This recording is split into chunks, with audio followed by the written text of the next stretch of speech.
আসসালামু আলাইকুম। আপনি ধনীর ঘরে জন্ম নিয়েছেন বা গরিবের ঘরে জন্ম নিয়েছেন, এটাতে আপনার কোনো হাত নেই।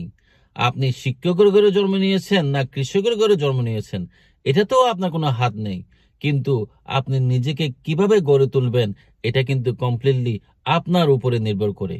আপনি স্কুলে পড়ছেন, অনেকে দেখলাম স্কুলে পড়ে ফেল করে ফ্রাস্ট্রেটেড হয়ে যায়। বাস্তব জীবনে স্কুলের পড়াশোনা, বিশেষ করে বাংলাদেশের পড়াশোনা খুব বেশি কাজে লাগে না। কিন্তু তাই বলে কি আমি পড়াশোনা করব না? তাই বলে কি আমি ভালো রেজাল্ট করব না? ভালো রেজাল্ট করার চেষ্টা করতে হবে, কিন্তু এটার বাইরে গিয়ে আপনার যে ইন্টারেস্ট, ওই ইন্টারেস্ট আপনার যে বিষয়ে ইন্টারেস্ট, ওই বিষয়ে আপনাকে পড়াশোনা করতে হবে। একটা মানুষ জীবনে সব বিষয়ে এক্সপার্ট হতে পারে না। আপনি যে কোনো একটা বিষয়ে আপনাকে অন্য চাইতেও বেশি ভালো হতে হবে, এক্সপার্ট হতে হবে, তাইলে আপনি জীবনে ফ্লোরিশ করতে পারবেন। The most important thing to become successful is the mindset. Mindset means positive thinking. যে আপনি যার ঘরে জন্ম নেন, আপনি গরিবের ঘরে জন্ম নেন বা কৃষকের ঘরে জন্ম নেন, আপনার একটা সুনির্দিষ্ট পরিকল্পনা থাকতে হবে। আপনার উদ্যমী হতে হবে। আপনাকে চিন্তা করতে হবে যে না, আমি বড় হলে এটা হইতে চাই। আর আপনি বড় হলে এটা হতে চাই বলে কখন বড় হবেন এটার জন্য অপেক্ষা করলে আপনি কোনোদিনই বড় হতে পারবেন না। ইউ হ্যাভ টু স্টার্ট নাও।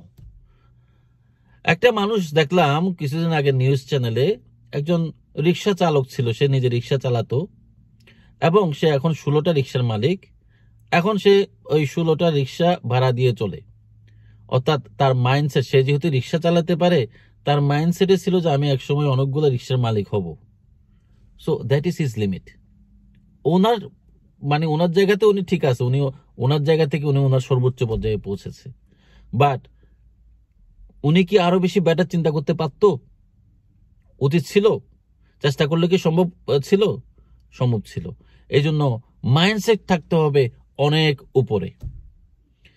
অনেক মানুষ সমাজের মধ্যে দেখবেন কথাবার্তায়, চাল চলনে এত উন্নত কথাবার্তা বলে, এত ইন্টেলেকচুয়াল কথাবার্তা বলে, তারে দেখলে আপনি বুঝবেন না সে আসলে ক্লাস 2 পাস, অর্থাৎ কোন রকমে পড়তে পারত, কিন্তু গতানুগতিক স্কুল কলেজের পড়াশোনার বাইরে গিয়ে সে ভালো ভালো বই পড়েছে। এই ভালো ভালো বই পড়ার কারণে তার মননশীলতা ডেভেলপ হয়েছে, তার রুচিশীলতা ডেভেলপ হয়েছে, তার চিন্তা করার গভীরতা বৃদ্ধি পেয়েছে। এই জন্য পড়াশোনা করার কোনো বিকল্প নাই।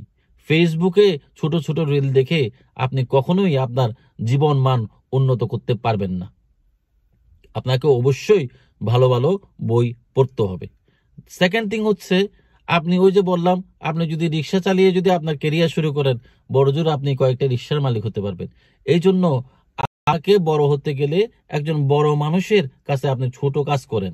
এই বড় মানুষের আন্ডারে যদি ছোট কাজ করেন, ভালো মানুষের আন্ডারে, এক্সপার্টের আন্ডারে, আপনি জীবনে তার মাধ্যমে মোটিভেটেড হয়ে আপনি হয়তো তার কাছ থেকে শিখে আপনিও জীবনে হয়তো বড় হতে পারবেন। এজন্য ইয়াং জেনারেশন আপনারা যারা আছেন, আপনারা যখন কেরিয়ার শুরু করবেন, বড় বড় big corporate company, telecom company, bank, এগুলাতে চাকরি না করে ছোট ছোট প্রাইভেট কোম্পানিতে মালিক দেখে, মালিকের সাথে যেখানে সরাসরি কথা বলা যায়, এরকম অর্গানাইজেশনে আপনারা কাজ করবেন, তাহলে আপনাদের কেরিয়ার অনেক বেশি ভালো হবে। ধন্যবাদ।